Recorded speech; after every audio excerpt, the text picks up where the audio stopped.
It's fine. It's fine. Since you've muted it, it's fine.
How are you?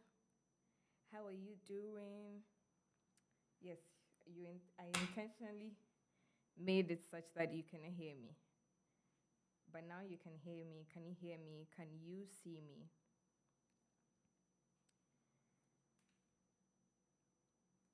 Can you hear me and can you see me? Can you hear me? Can you see me? Let me know in the chat. Let me know in the chat. Let me know in the chat.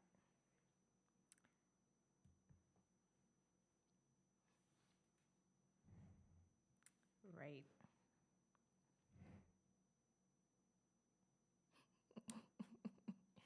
Let me know in the chat if you can hear me. Let me know in the chat. Let me know in the chat. Let me know. Let me know. Let me know.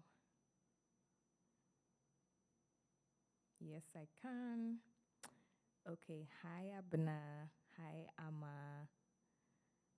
Hi, Property Trick. Rakana gives hi.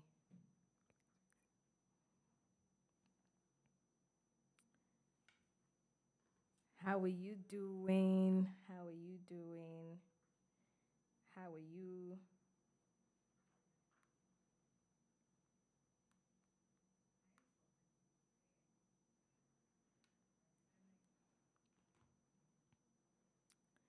Volume is low. Can you hear me better? Can you hear me better? I'm good. I'm good. So share the link.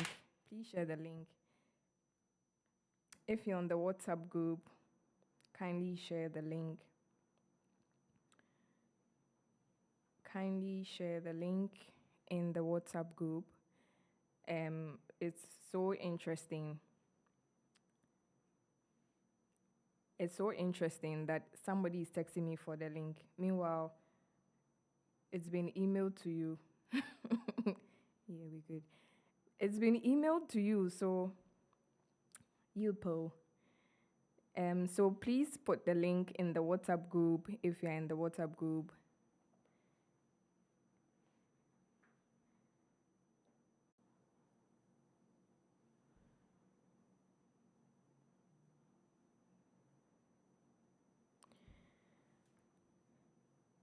Interesting.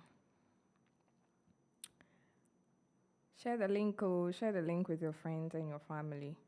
Share the link with your friends and your family. People who have registered. I've sent the email out. I sent the email.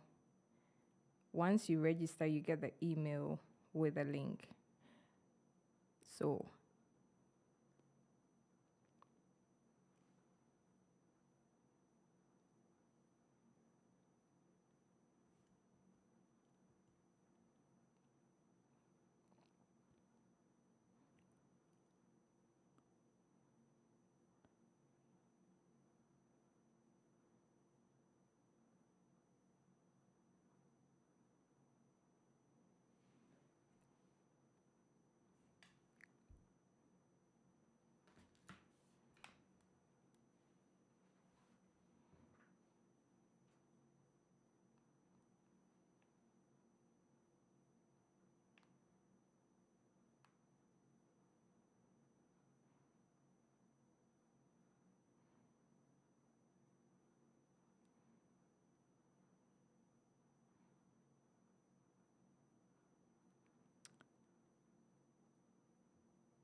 Waiting for a few more people to join.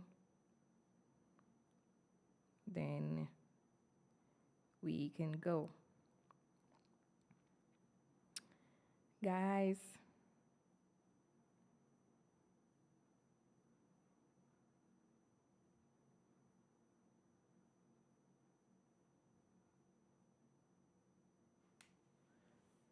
okay, let's do this. So welcome to the Follow Up with Finesse challenge. This is officially day 1 of the challenge.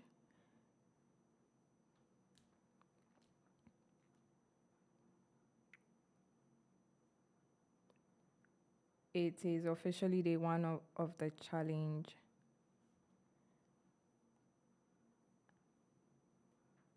And so you're welcome. This is also officially my first webinar in 2024. And so thank you so much for registering. The last time I checked, about 300 people had registered for this. So thank you so much for indulging me. And thank you for joining. Right. And so I want to know, let me know in the chat box. Let me know in the chat box if you are a newbie, which means that you've never been in any of my sessions. You've never been in any class of mine, none at all. This is your first time in any of my sessions. Let me know. Type newbie in the chat. If you've been in 2 to 3 sessions with me, then you're an OD. So type OD in the chat. And if you've been in 4 more sessions, type OG, OGEE in the chat box. Type it in the chat box. Okay, I see my newbies. Hello. Hello there. OD. Okay, awesome. So whilst I wait, please, the subscribe button is right beneath my face. Just subscribe.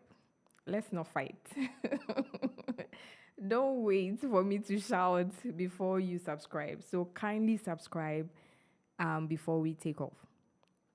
I see a lot of ODs. I see a lot of newbies. And so thank you so much for indulging me. Thank you for joining. Yes, I see the subscriptions.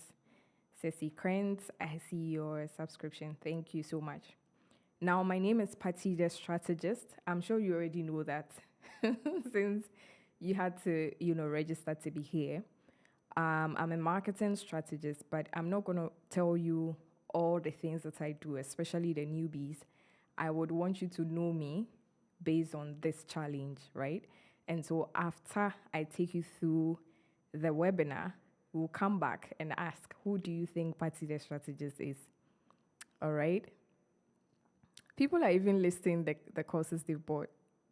F2B, Sales Booster, that's awesome. The oldies and OGs, let's welcome the newbies. Be nice, be nice. Right. So what does it mean? What does it mean to follow up? Let's get right into it. I'm trying to keep this under 2 hours. So let's get right into it. Unfortunately, this type of stream would not allow me to take a lot of questions. And so that's why we have the Q&A on Saturday evening at 6 p.m. That will be on Zoom. And so we would have the Q&A, whatever questions you have about the communications after an initial interaction. And the most important part of this definition is the fact that it's to encourage the customer to take action. And so every inquiry should end in a sale, hopefully. It's our hope that every inquiry the customer makes ends in a sale. And so following up is an interaction that encourages the customer to take action, right? Then we have 2 forms of follow-up. We have the new inquiries follow-ups, like new customers, prospective customers, people that have never purchased from you before, or people that purchased from you but they inquired about something new, all right? So there's the need to encourage them to complete the action. Do you understand? So once the customer makes the enquiry or once the customer shows interest in something, the journey has not ended until it has landed in a sale. They've sent you money for the service or the product, right?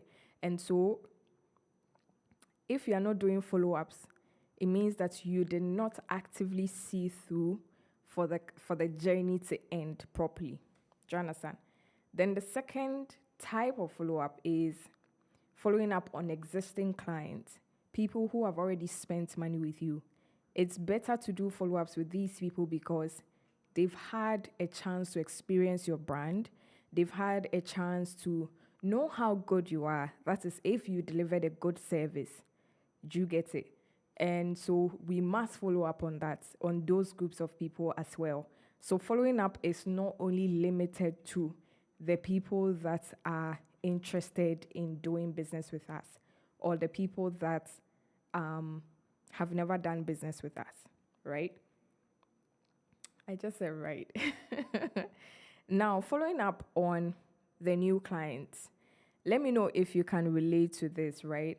A lot of people feel like, oh, I look desperate when I follow up on clients, when I have to send messages to remind them to make payments. Let me know, right, in the chat if you can relate to that.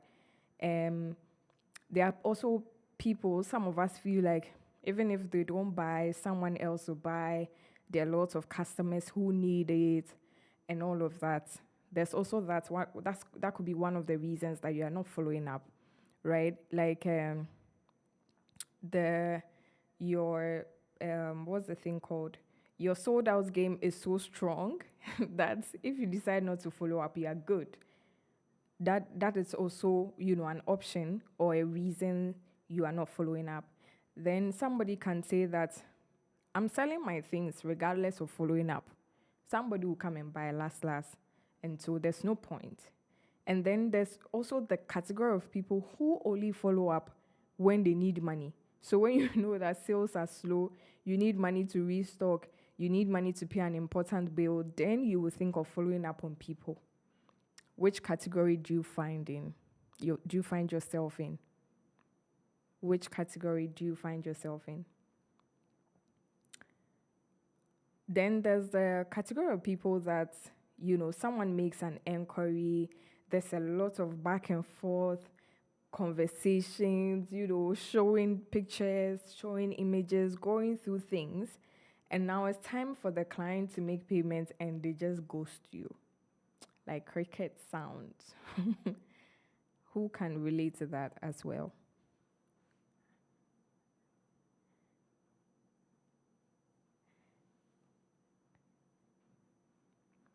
Let me know if you can relate to that.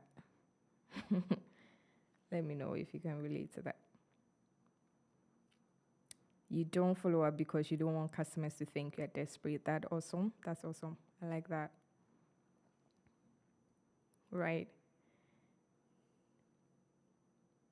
Following up also can be like an afterthought. It's not something you actively incorporate in your business. Like you just actively chase people that are already, trying to get new clients, and follow up is not something that you think about. I do follow ups when I restock so I can sell my goods. Okay, that's good. You're doing a good job if you're doing that. Now, there are few mindsets. I want to change your mind about some of these things. So I'll take you through a few mindsets to have. Now, the brain, right? There are two parts of the brain. One part of the brain processes logic, right? It processes facts. It processes things that are true. And then another part of the brain processes feelings and emotions. Okay. Are you catching the drift? Now, the part of the brain that processes feelings and emotions has a higher storage capacity than the part of the brain that processes logic. And so that is how it's very easy for you to remember how that trotro mate insulted you 10 years ago, as opposed to what they taught you in like 2 years ago, something you learned in class 2 years ago, or even you can't even remember your password, your Instagram password or your Gmail password. So that is how the brain is built. And so it's very crucial that when you are dealing with humans, when it comes to anything sales and marketing, as somebody who is in business, you need to handle your customers from that point of view. You need to handle your customers from that point of view. All right? And so the first thing I'm going to say is that following up is not about you. In fact, the business you are running is not about you. It's not about you.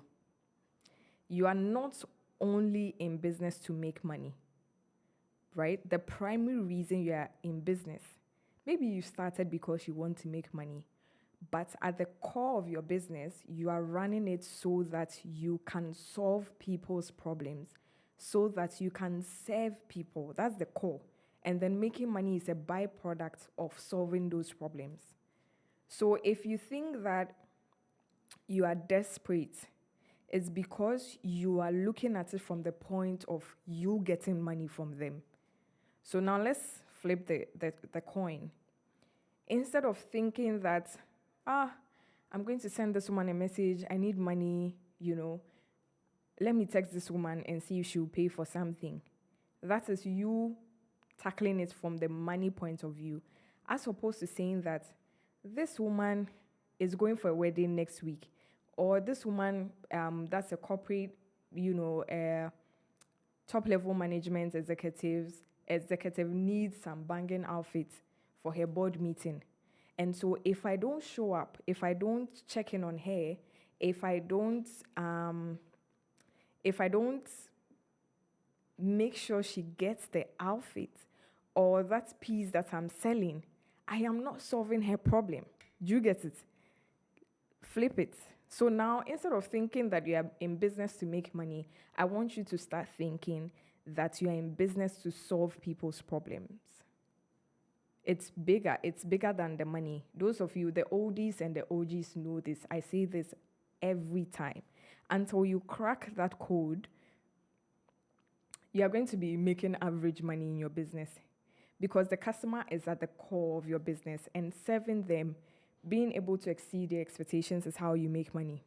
And if you know your customer like the back of your hand, like how some of you know your boyfriends and your girlfriends so well that you know when he's not in a good mood, you know when she's hungry and all of that. If you make it an active point to know your customer that well, you are sitting on a gold mine. You are sitting on a gold mine.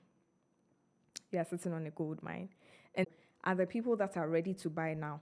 So the customer may not be at the bottom of the funnel. They may be somewhere in the middle of the funnel where they are doing their research if they want to make the purchase or not, right? Anyone who indicates interest or makes an inquiry is a prospective client. Every person, when you post something on Instagram and someone says, I want, the person is a prospective client until you're able to prove that they are not interested. And so some of you have prospective clients in your comment sections. And I know that sometimes you respond and they don't mind you. That's what I said by not every prospect becomes a client. But every inquiry is a prospect. It means that there's an interest. They've indicated interest in what you're selling. And so you need to follow up to encourage them to take action. Then a lot of people do not come back to you because they genuinely do not remember your business name or your Instagram handle. It happens to the most of us. You see a page, you send them a message, and you can't remember their handle. You can't remember, you can't trace them again. And so that is one of the reasons that you have to take note of the people who make inquiries so that you can do the follow-up. And then we have the category of people who are not impulsive buyers. I can see a dress right now. Right now I've changed, but previously I'll see a dress on Instagram and immediately, I'll make a purchase. There are people who are impulsive buyers. Once they see it, they want to make payment for it. And so that brings me to the point where when you take too long in responding to your clients, or if the sales process is too long, you lose out because the person was acting on impulse. And once the energy dies down, they are not coming back.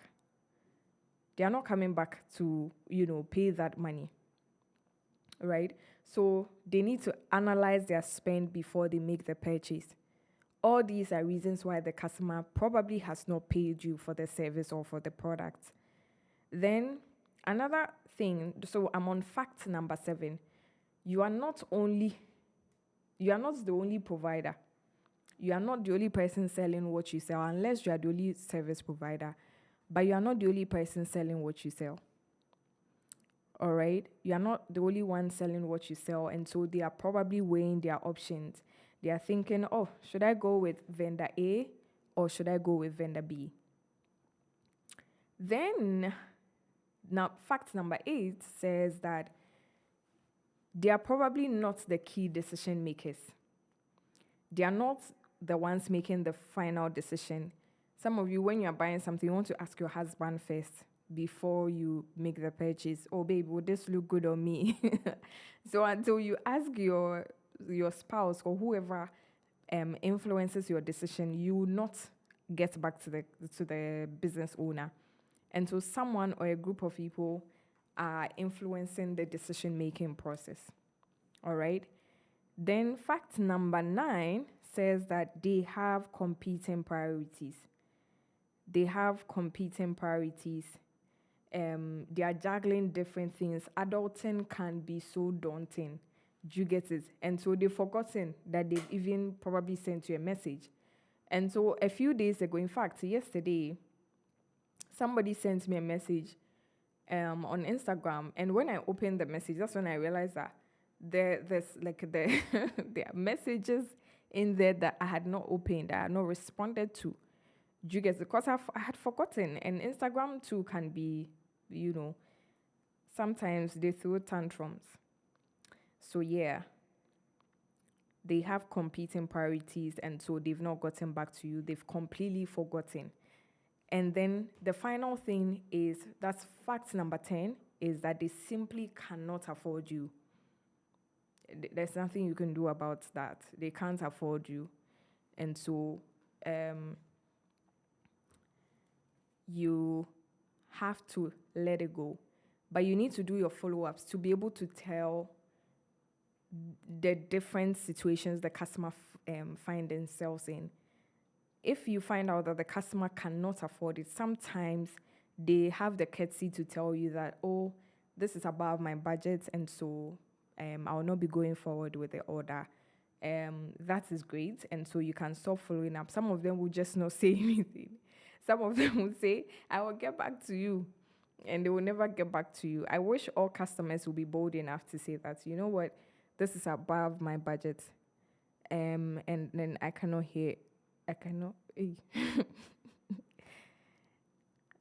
Is my sound low?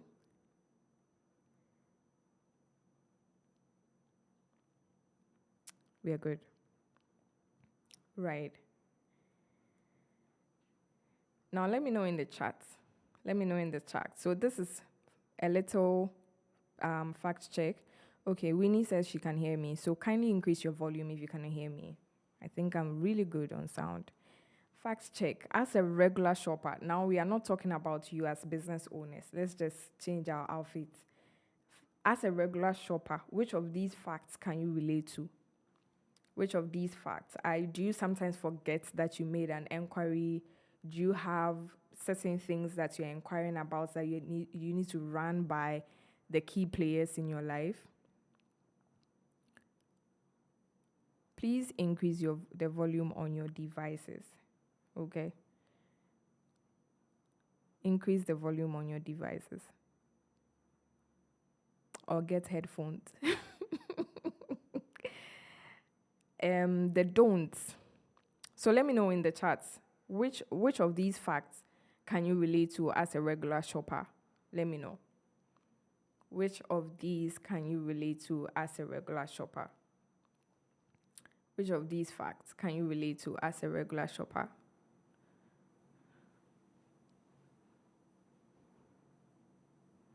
Fact number 10. Fact number 10. Okay. All right. It depends on what you're buying. All right. All right. Who else? Who else wants to share with me? What kind of shopper are you? Which facts can you relate to?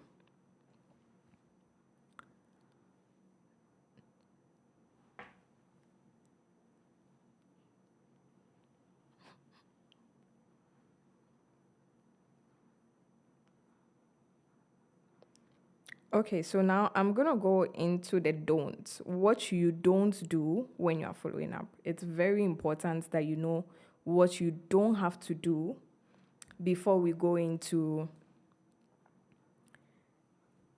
what you have to do or how the best ways to follow up. Impulsive buyer. We have an impulsive buyer. I made an inquiry and taking too long to respond. Impulse purchase halted by common sense. I love that.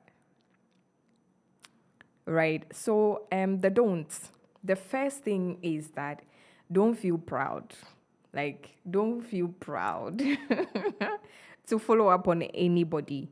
Like, do not, let's remove pride from the chat. In any sales process, humility is key. You have to be humble. And so you are not hitting your revenue targets because you are proud. You are not hitting your revenue targets because you are proud. You are too proud to ask for the sale. You are not hungry enough. So humble yourself when you are doing the follow-up. So don't put pride. Remove pride from the chat. Remove pride from the chat. The second don't is that don't ignore inquiries. Don't ignore inquiries, right? All inquiries are important until you are able to filter the chaff from the qualified leads. Not every lead is qualified to work with you, or not every lead is qualified to purchase the product or service from you. Do you get it? And so do not ignore just by, there are certain inquiries that based on your instincts, you can say, or based on experience, you can tell that this person, they are just coming to ask, they won't buy. But don't disqualify them just because they don't look a certain way. I know some of the top spenders, right, on Instagram. Like, I have friends who their accounts look like ghost accounts. They have no profile picture. They are following 4,000 people and only maybe 16 people are following them. But they make like really good purchases. Some of you can relate to that. So don't look at that and say that, yes, be on guard, put your policies and all that in place to ensure that nobody is coming to scam you. But don't cancel anybody without you going a few steps further to confirm if they are legitimate and they are going to be able to spend the money or not. Then the third don't is that don't make it about you. Like I've said, do not make it about you. Do not make it about the fact that you need money to pay that bill. Do not make it about the fact that you want to reach your revenue target, and so that's why I'm following up. Customers, as much as we don't like to hear it, are selfish. We are selfish. We care about our needs. We care about the things that we spend money on. And so make the sale about the customer, not about you. All right? They want to feel like you care about them beyond the money that they are coming to spend in your business. Then the fourth don't is that don't blow up their phone. Do not blow up their phones. There's a thin line between being persistent and being annoying. Like, it's a very thin line. You can be persistent, but you can also be persistently annoying. right? And so don't blow up their phone. I'm going to take you through how to pace your follow-ups. Then the fifth don't is that don't be afraid. Like, you've not killed anybody. Again, if you change the lens that you are looking at this situation, or if you change your mindset about how this situation is working, you are actually helping the customer by following up. And so don't be afraid. All right? You are only trying to help while making money. Then the sixth don't is that don't be entitled. Do not be entitled. Like, you are not entitled to the customer's money. You do not work into their pockets. And so they can decide to say that I don't want to make the purchase. All right? So avoid saying things such as, are you buying or not? Really? You've been online since morning and you're not responding to my messages? Is the money your money? At this point, let's just open a joint account and let's put the customer's money there for you.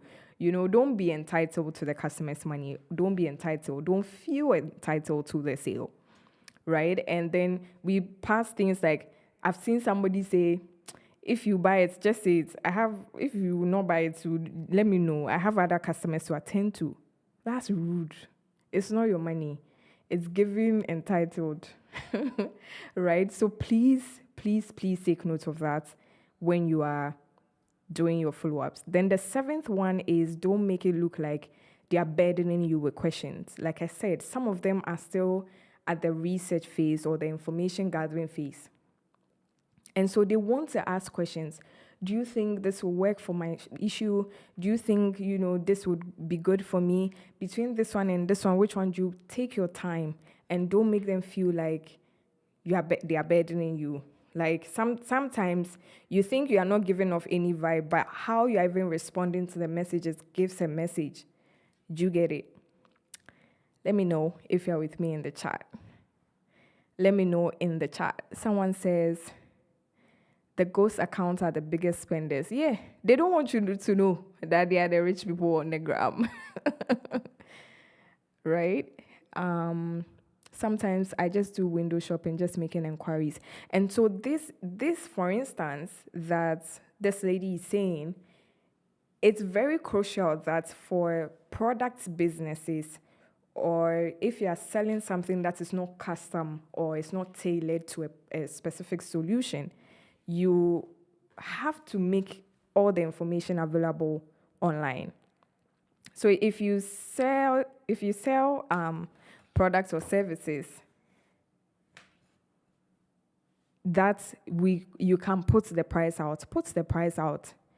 Not putting your price out, for instance, has you getting a lot more unqualified leads in your DM, as opposed to putting your price out and then everybody that will come into your DM after you've put your price out is coming because they know they can afford it. The only difference is that maybe you don't have their size. Do you get it? So it's very important that you put things out there. Right. Now let's get into systems for following up. As a business, following up should not be an afterthought. It should not be an afterthought. It should not be something that, hey, Patty said we should follow up, so next week I'll follow up. That's not supposed to be. That's not how it's supposed to be. The way you take time out to create content, the way you take time out to source products, the way you take time out to, serve the clients, that's the same way you need to take time out to do your follow-ups. Unfortunately, if you're running the business by yourself, that will be having a lot more things on your plate, right? But you still need to do it to reach your revenue goals, all right? Until you get to the point where you don't have to post. You are there, like once your goods are even sold out on the ship before they arrive in the country. That's the only point you don't have to do follow-ups. Like there are businesses like that currently that do not have to do follow-ups. Yeah? So have systems in place. Have a system in place. Any goal that you have needs to have a system backing it, else it will remain a goal. You'll not be able to take consistent action to be able to achieve that goal. And goals are achieved by taking consistent action, right? So the first one is to have a follow-up database. Have a follow-up database. So if you don't have any data currently that can tell me how many people you need to follow up on, how many people have made an inquiry this week and have not gotten back to you, you need to get that database. And I've put together a follow-up tracker for you to use. It's a very simple tracker. Now, the other option of this follow-up database is that Instagram allows us to tag or label people, label chats. And so when you go into your Instagram chats, right, and you swipe the chat to the left, I'm trying to do it on my phone. I'm trying to take you through it right now. Right, if you swipe the chat to the left and then you click on more, you will see edit label. And so you see flag, booked, lead, ordered, paid, dispatched. And that is a good way to be able to label people in your chats to know if this is a lead, they've not paid yet, so I need to check up on them later. However, you cannot fully trust Instagram. People's accounts are being disabled. Sometimes you are there and they'll log you out. There are times that Instagram can be down, right? But if you have your own data, it's better so that you can reach out to your own customers without depending on the platform. WhatsApp also helps you do the tagging or the labeling. So make good use of that. But primarily have a database of people that have made inquiries. Therefore, for those of you that have websites, there should be something on your back end that lets you know the people that have added to their cart and haven't, checked out yet, the people that have checked out certain things, they almost checked out and then they didn't make the payment. Sometimes the person is ready to make payments, but they don't receive their OTP. And so that sale falls in water. How are you able to track that? Do you get it? So have a system that lets you know that these are the people we need to follow up on, right? So make good use of that. I'll give you the database. Some of you are also comfortable with writing in books, but in this age and time, 2024, please start putting your database in cloud, what's the thing called? Cloud-based documents. I like to use Google Sheets. I can open it on any device, anywhere in the world, so long as I have internet. Then the third thing you need to do is to automate it. Automate the process of following up. Now, how do you automate it? For businesses that use websites, like you have an e-commerce site, it is something you can put. There's something we call the email workflow, where after a cart has been abandoned, you can get an email. The person gets an email maybe 3 hours, 2 hours after a cart has been abandoned. A person can get emails weeks after purchasing from you. So you can automate that so that you are not actively, following up, having to follow up on clients. Now, how do you automate it as somebody that doesn't have a website? You sell on Instagram, you have an in-store, you have a store, a physical location, or you sell on WhatsApp. How do you automate that? You automate your schedule. Pick a day in the week. Let's say you decide that Mondays from 8 a.m. to 10 a.m. is follow-up Mondays. And you know that you are not doing anything else apart from that. Now, the thing with introducing a new habit is that if you do not put it in a schedule even when you put it in your schedule, you may not do it. And so when you put it there, you decide. The key thing here is making the active decision to actually do the follow-up. If you leave it blank, when it's 9 a.m., you say, oh, I need to go and drop off the kids at school. So I'll do it when I come back. When you come back, somebody will call you. Somebody's ear is broken. So you need to go and check it. Somebody has done this and the day has ended. You will not do what you need to do. But if you block time off and you are very serious about your boundaries, you need to have boundaries with yourself even before you have boundaries with external people. And have that discipline that this is the time allocated to follow up. And this thing that I'm sharing with you does not only apply to following up. Every other activity you need to do as an entrepreneur, like doing your bookkeeping, block time of your calendar and do it. Sit down and do it.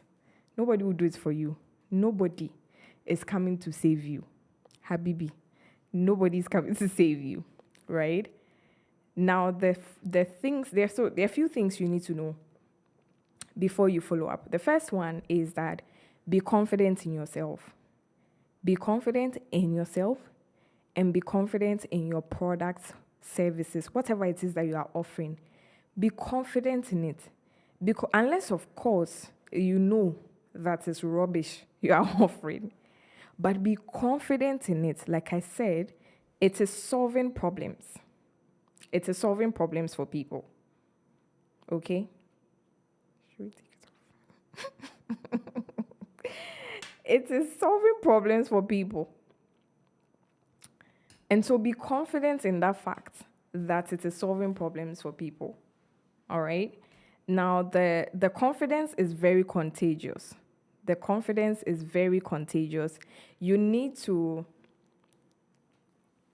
I can't hear myself again. Okay. We need to... We need to be very confident in what we are offering the customer, even before you follow up. Like, you know in your chest, in your heart of hearts, that this product is good. These things that I stock are of good quality. This service that I'm offering is of good quality. Now, if you do not have that confidence, go and build it. How do you build it? By improving your knowledge on that product or services. And I'll give you a typical example. When I started offering services as part of the Strategist, I used to be very timid. Like, I used to be very scared that, oh my God, can I speak to this? Can I talk about this without my slides? But now I can do BSL, so the Business Strategy Launchpad, which is the, so far, only in-person event as a brand. I can do BSL without my slides. And they will tell you most of the key things when we are doing, the customer needs, worksheets and all of that. I did not use slides to teach them. That is because I went to gain more knowledge, and with the experience, I became more, seasoned to speak about the things I speak about. Do you get it? Follow up with Finesse. I don't need to put slides together. I only put the slides together because I thought I could share my screen bar. I think I chose a different option to share my slides, right? And so you need to improve upon your knowledge on the products or the services to be able to be confident in it so that you can sell it to the customer. Sales requires confidence. So be confident and confidence is very contagious. If you are confident about a service or a product that you are offering, it wraps off the customer and they can tell that you are not confident in what you are telling them about. All right? So your confidence is very key. Go and read more about the products. Go and read more about how it's solving their problems, and then you can speak to it. Whatever objection they give you, you can speak to it and you can counter the objection, right? Then the second thing is that end every sales conversation with clearly defined next steps. So somebody has made an inquiry, right? Somebody has come into your DM, they've made an inquiry, they said, I will get back to you. The next thing you say is the clearly defined next steps. Should I get back to you? Should I text you again on Wednesday? Or when would you like to get back to me? Would you like for me to text you in a week in case you forget or in case I don't hear back from you? That little phrase or that small sentence can let you separate the chaff from the qualified leads, because the people who will not buy most likely will not tell you when they will get back to you. But the people that probably has to make a decision or they need to go and top up their money before coming back will tell you, oh my, let me get back to you at the end of the month. Some will say, okay, tomorrow, I don't have Momo now, There are so many reasons. So always, always, always, please end the conversation with clearly defined next steps. All right? Then the third thing you should know about following up is that you need to space it out. You can't follow up with somebody today and then tomorrow you are following up again. Then the next day you are going on and on and on. You need to space it out. If you are doing it back to back to back, that is how you start looking desperate, right? And so space it out. Leave spaces in between. You can leave 2 days intervals, 3 days intervals, depending on how the person is responding. The other thing is when the person gives you a clearly defined next step, it's easier for you to know how to space it out. Then you know what is okay for them to get back to you on. Now, when the person says that, okay, I'll reach out to you on Wednesday, you don't wait. You don't go and text the person Wednesday at noon that I've not heard from you. That's also one of the ways you look desperate. And so you wait 24 hours, 48 hours, and then you send them a message. All right? And that is where usually the deciding factor would be. Then read the room and know when to stop. Sometimes they'll say, okay, I'll get back to you on this day. You follow up and they're not saying anything. They read the messages, they don't say anything. That's your cue to stop. Join a sale. And so read the room and know when to stop. The final thing, which is, I think, one of the most important things, get comfortable hearing no. Start getting comfortable with hearing no. It's not the end of the world. They are not the only people who can give you that money. Maybe sometimes you're in you're in a very tight place, and that money, you've budgeted it. You've budgeted it for something, and then the client is not getting back to you, or the client is saying that, you know what, I will not be able to go forward with this anymore. And so, what will you do? What can you do about it? Get up and let's find somebody else. Keep your marketing going, right? Now, to our follow-up techniques. Before I go into follow-up techniques, let me know in the chats, how are you feeling? How is it going for you? How is it going? How is it going? How is it going? Let me know in the chats so I know I still have you. Let me know if I still have you.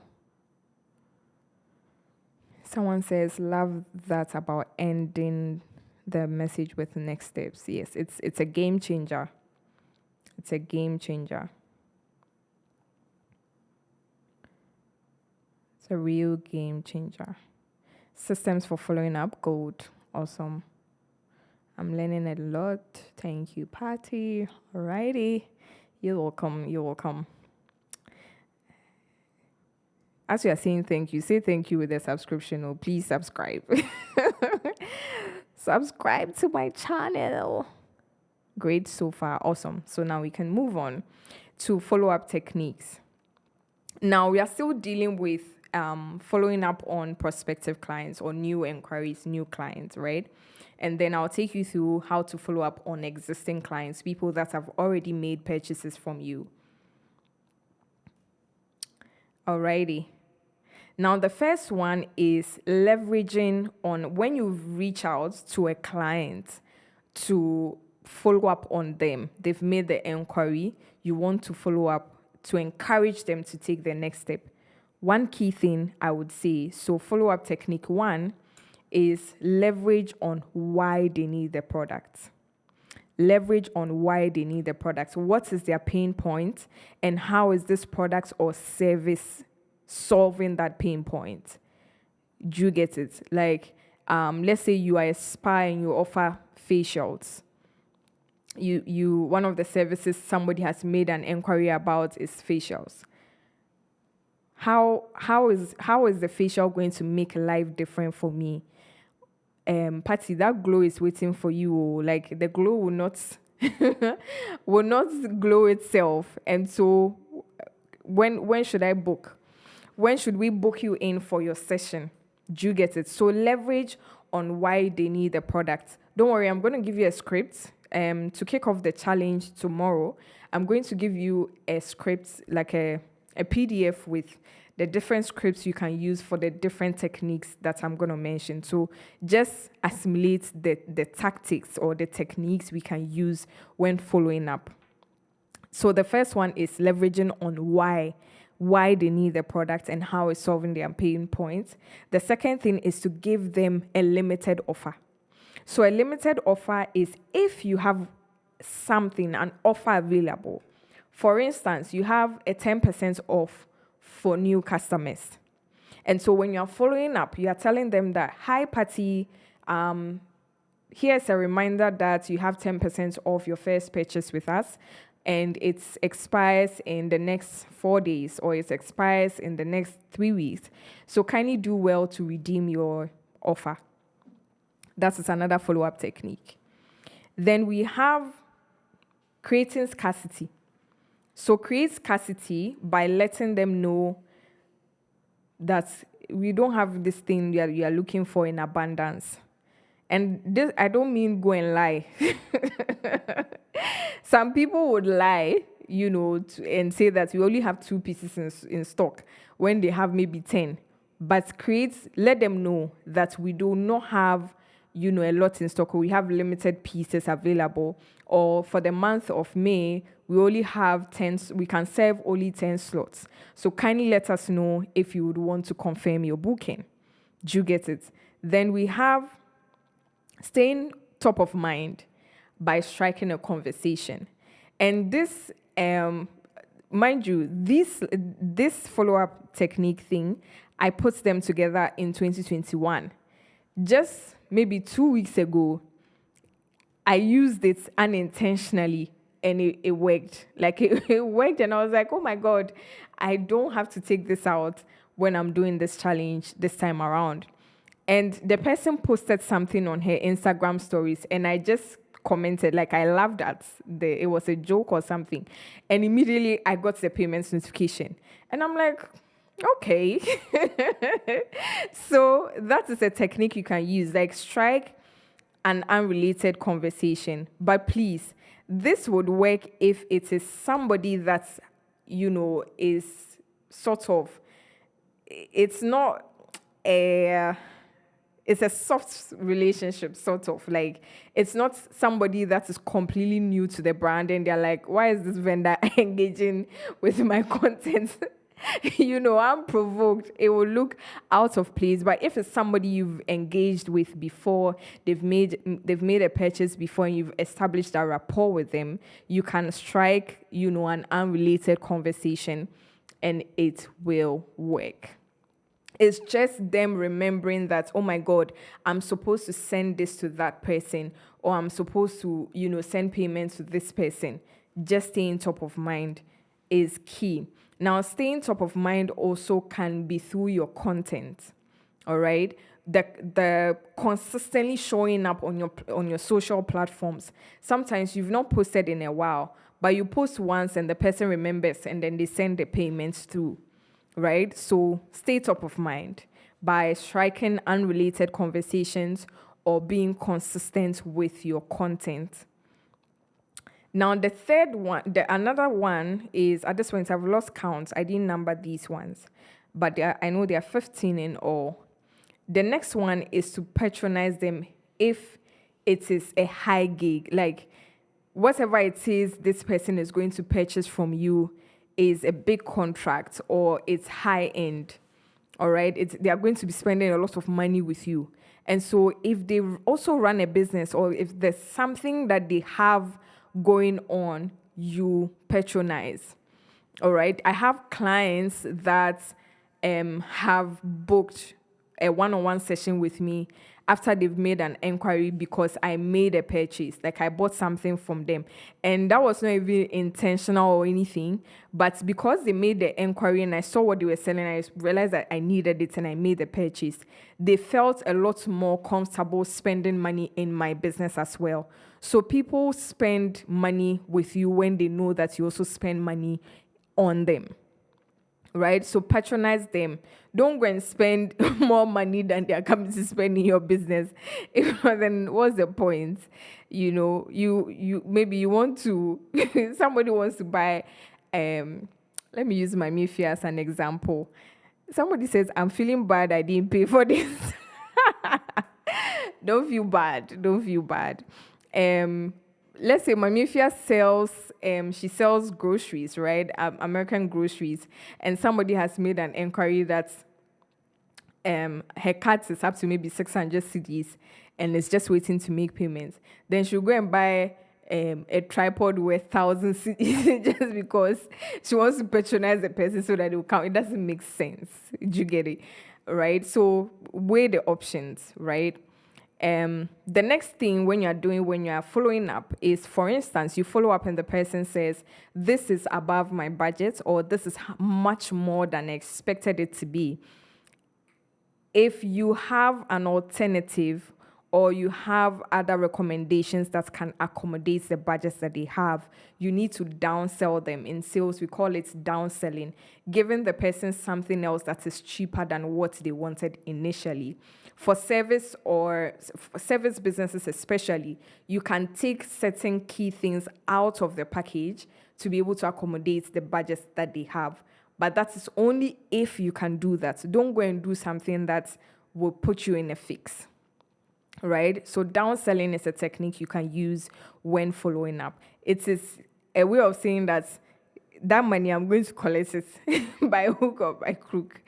And it's not going anywhere else. You are going to spend that money in my business. Right? Then the next one is cross-selling. You follow up and then the person says, oh my God, let me send payment. At that point, you have the person's trust, you have the person's attention. Cross-selling is adding a complementary product or service. So for instance, somebody wants to buy a phone. You've done the follow-up. The person says, oh my God, send me payment details. You can tell the person that, oh, we also have the AirPod, 3rd gen, and it's going for X amount. Because you have the attention at that point, you can slip something in there to see if they would, bite it. All right. And that is them increasing their spend. For instance, the phone costs 10K. The AirPod costs maybe 3,000 cedis. And that is them spending 3,000 cedis more instead of the 10,000 cedis that they would have just paid and gone. And usually it works because it is a complementary product. They need it. They need it. Yeah, they need to use it with the phone. Sometimes it is phone cases, which does not require too much of an investment as opposed to the phone. Right? I think when I was buying my computer, the guy just said, you need a screensaver. You need, what's the thing called? A screen protector. You need the keyboard, something. You need the HDMI ports, those things. And I paid for some of them because I'm like, okay, I need the ports, the thing that I'll use to connect pen drives and all of that. And he made extra money from me. All right, so there's always an opportunity to cross-sell. Now, another thing that you need to make good use of is when a customer inquires about something and is sold out, that's not the end of the journey. The journey does not end there. There's an opportunity for you to get them to pre-order that item or have them join a wait list or recommend something else. Maybe that specific thing they want it's not available in the color they want or in the brand they want, but you have another thing that can do the same job for them. And so those are the three options. Have them join the wait list for the things that are coming. Have them pre-order. And pre-order, they even pay for it before it comes. But please make sure that you know that the items are coming. The way shipping companies can delay you guys and can, stress you guys, that maybe it's supposed to get here in 6 weeks and it gets here 12 weeks after. That's going to be, problematic, especially when somebody has given you money for the item, right? Then the next one is my favorite, one of my favorites when I'm selling BSL. I call it Takashi and Vibes. This is when you just tell the person, I've given the package to the dispatcher. He will call you. This usually works with people that you already sort of have established a relationship with. So BSL, I'll text them, the previous people, that, are you coming? Am I saving your seat? For some people, I tell them, your seat is waiting for you. Like, am I saving a slot for you? And it works. It works like crazy. It works like crazy. Crazy. So tell them, oh my God, as for this dress, the way it will look nice on you, if you don't buy it, something will happen. Like, nobody can rock this dress the way you can rock it. Then the last but one is a simple phrase, which I've taught a few people and they're like, it's working like crazy. Simply saying, would you like to add anything else? Would you like to add anything else? Would you like us to do something else for you? It's very simple because a lot of time the person is they are trying to convince themselves that they don't need a thing. They just need that little push to tip them over. Sometimes I say that marketing can be very manipulative, but at the end of the day, you are helping them whilst making money. Helping them is very crucial. Helping them solve their problems is very crucial. Right? So would you like to add anything else? And this one does not only work when you're following up. It works even when somebody is placing an order with you. Just add it. Would you like to add anything else? Right? Then there's a layering technique, right? Which is also helps you get the person to spend more. And this is done by recommending a few other things, right? That would work well with what they've bought from you or based on their interests, right? Based on their pain points. There are certain products this would be good for you. You add it and then you ask them, this and this and this is something that works together and would be able to solve your X, Y, and Z problem. And most of these techniques work best when you understand the customer's problem.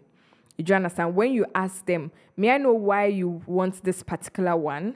They will tell you, oh, I'm wearing this dress, and so that's why I want this color. Or these are the colors in my outfit, and that's why I want this color of this. And so that gives you an advantage to be able to recommend other things. You can't recommend things when you do not know what their actual desires are. Right? So that brings us to the end of the techniques for new inquiries.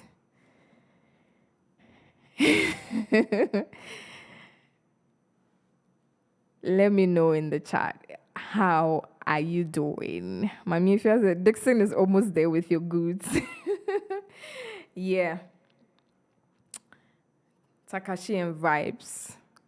So which technique are you using already? Which of these techniques are you using? Which of them is very new to you and you are looking forward to using? Let me know in the chat. Let me know in the chats. Let me know. Let me know in the chats.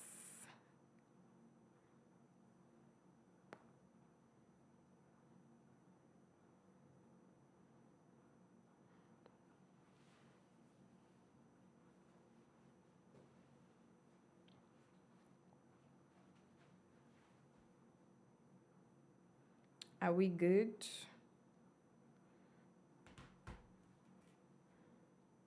I use the limited offer a lot. That's awesome. That is awesome.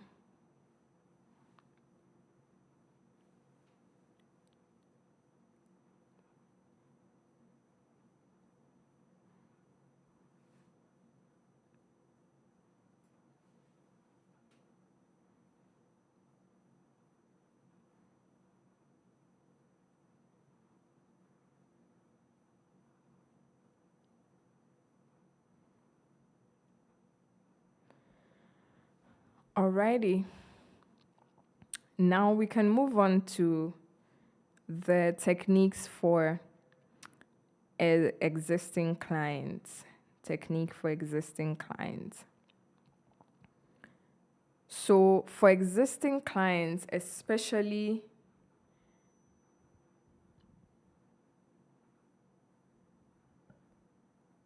okay, all right. You need to pay attention, especially for those of you who sell things or your services are services that require you to, like, it requires the customer to restock or redo or repurchase. It's very crucial that you pay attention to when they purchase the product and when they most likely would run out, or when they have to redo that service. So sneaker dentists, for instance, sneaker dentists, for instance, you know that based on the, you put your dentistry stuff, for an average human being, you have to do your, what's the thing called? Like teeth cleaning every 6 months, right? And so you need to have an automation in place that's when it's maybe 3 weeks or 1 month for parties, 6 month, tenure to the English is not coming to pass. I'm getting an automation. I'm getting a message, right? An automated message or an email that is telling me that, you know what, you're almost due for your next appointment, right? You're almost due for your next appointment. Skincare products, you should know, like the duration that somebody should use a product. Or if you have a database, you'll be able to tell the pattern. So for instance, my skincare products, I know that I use it between 6 to 8 weeks. And so the business should be able to reach out to me. Patty, when would you want us to send your set? When you have that, it's like having a subscription. The money is constantly coming because you have them on lock and you are reminding them. Life gets busy. Sometimes we'll forget. And for the skincare people like me, you know that the thing is finishing, but you not restock. Until you get to the bottom of your bottle and you're like, oh my God. Right? Then the next thing with technique you can use with existing clients is informing them, following up on them, and informing them about new arrivals, new things that you are bringing, even before you start making noise about it on social media or whatever platforms you market. It gives them a special feeling that, oh my God, I get to see things first before everybody else, Meanwhile, you sent it to maybe 500 people. So inform them about new arrivals. Another thing you should do as a follow-up technique with existing clients is sending them tips on how to use something they bought from you, how to maintain something, basically offering them value, like an after purchase service, free, which just requires a few minutes of your time, letting them know that you need to do X, Y, and Z. Maybe you need to, typical example, when you buy an AC, you are advised to service every 3 months. And so you check in with the person and say that, oh my God, you bought this at this time. It's You bought this at this time, you installed it at this time, and so by this time you need to, make sure that it's being serviced. Or you bought this air fryer from us, you need to ensure that there's X, Y, and Z. Or you bought this equipment from us, you need to ensure that you are oiling it so that the hinges don't get, all of that. So give them tips on how to maintain whatever it is they got from you. They probably bought a print dress from you, something with wax print. You are texting them and letting them know, please do not wash with detergent, else it will fade and it will not last long for you. Then you can follow up with clients because you know their needs. You follow up and let them know things that you have in stock that can solve their problem, or something you've discovered, a new product you've discovered that will be of good use to them. That's also very crucial. Then we have the random check-ins. We are not checking in to ask you to purchase anything. We are just checking in to see if you are good. How are you doing? It's been a while we heard from you. Just checking to know if you're okay. And then you have a brief conversation and you move on from that. If you are like me and you start conversations and you forget, please abstain from this one. Then there's the other one that reminds them of something, right? So, hi, Patty, it's been a while. We have this dress in your size. We think you will love it. Or we have this dress in your color. In this color, we can tell that your new color is green. And so we have this green X, Y, and Z in stock. Would you like us to send you, a few of them to choose? That is another technique. Following up again with existing clients could look like requesting for honest feedback. And so you follow up on them and find out, how was our service? How was the product? How was the delivery time? How was this, and that? Follow up, not because you want to collect money from them, but because you want an honest review of how the service was.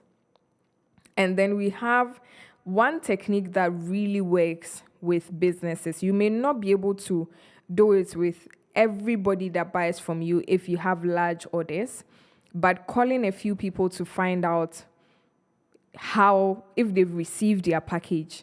Like before you close for the day, call a few people on your delivery list that day, or send them a message to find out, hi, Patty, did you receive your package today? How was the experience for you? Or how, have you been able to check out the products? Did it come the way you expected it to? That's another technique. And that brings us to the end of all the techniques you can use on existing clients.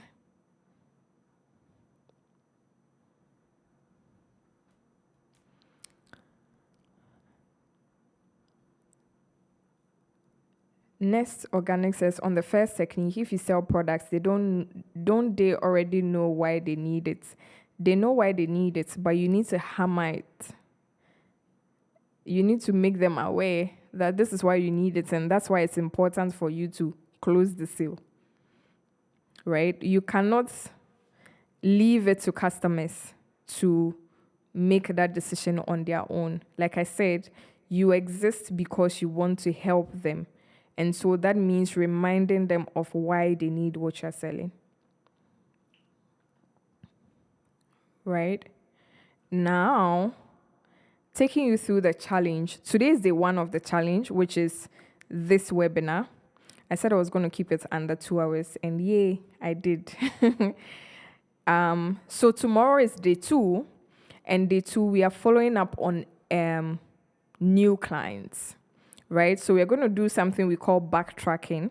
We are going to backtrack all the way to January. Okay, some of you can go all the way to December or November.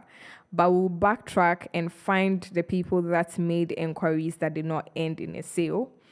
We'll label them, know which ones are sold out, which ones we can recommend something, and then we will shoot our shots. So that's what we are doing today. Tomorrow, we are focusing on people that made inquiries and did not fall through. And so I'll share the prompts with you tomorrow morning. By 6, it should be in your emails with the scripts, the tracker, and then the scripts and the tracker. And then on day 3, which is Friday, we are following up on existing clients, doing random check-ins, sending messages and all of that. Some of you would go ahead of me and do them tonight because some of you are, literally on fire and you can't wait. You can go ahead and execute. But if you want the hand-holding process and you want to get the scripts and all of that, you can go with my schedule. But the scripts are very important because sometimes your message gives you away. Sometimes you're following up and you say, I wanted to find out if you're still buying. Wanted to. You don't want to know anymore. So even the language you use, the tense you use is very important when you are following up. And so that is why the scripts are there. Right? So there are different scripts for different scenarios. And then on day 4, we wrap it up. Okay? Some of you, the challenge will go on longer for you because you will find a lot. When you backtrack, you find a lot more people. And so you need more days to move forward. But please take action. Please take action. This replay would be available until Sunday when we completely wrap up the challenge.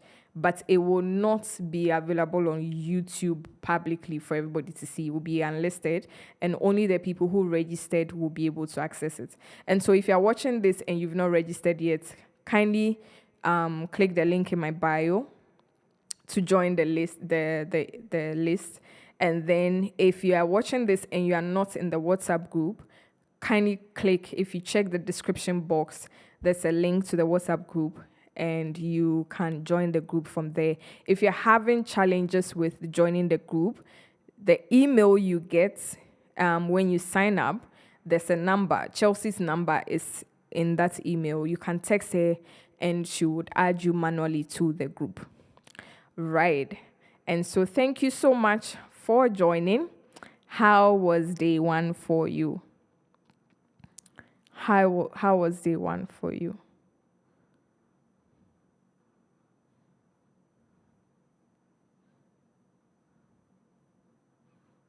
Laurie says, I want to backtrack to last year. The way you like money.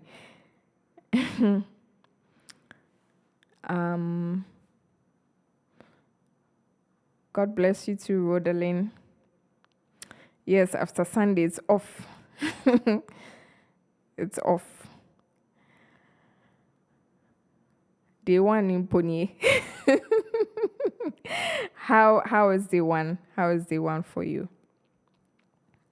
How was day 1? Let me know. I don't want to hear insightful. I think I've heard insightful so much so that I'm tired. My ear is tired. Anything besides insightful. How was day 1 for you? Can't wait for more. Awesome. Awesome stuff.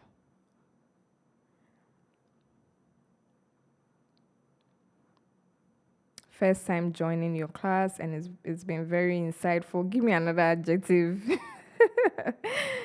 Eye-opening. Awesome. Awesome.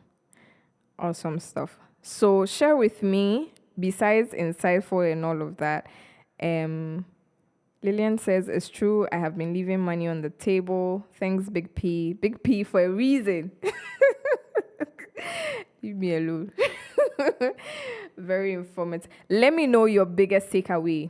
What is your biggest takeaway? What's did you get a light bulb moment? Share with me. What's been your biggest takeaway?